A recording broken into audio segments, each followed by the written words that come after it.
Havoyi nafs tarkibidan nafsni bilamiz.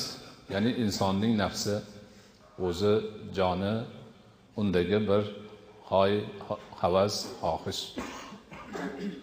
Havo so'zi arabcha so'z bo'lib, bo'shliq va qulash ma'nolarini o'zida birlashtirgan.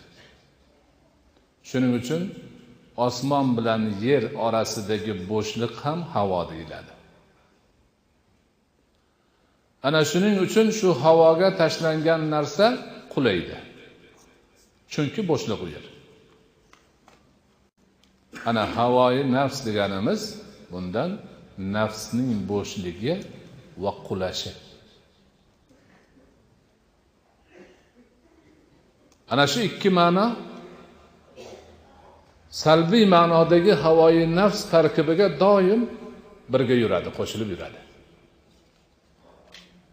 Shuning uchun ulamolarimiz havoyi nafs nima bir ta'riflab beringlarchi deb savol berilganda ruhiy tarbiya mashoyixlari aytadilarki, havoyi nafs degani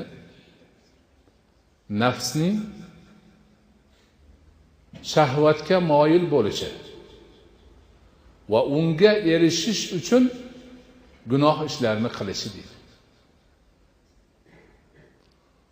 Undoq bo'lsa, havoyi nafsga ergashish qanaqa bo'ladi deb so'ralsa, havoyi nafsga ergashish degani nafsni shahvatlarga berilishi va Alloh gunoh deb aytgan narsalarni tap tortmay nafsni rozi qilish ma'nosida demak urinishidir.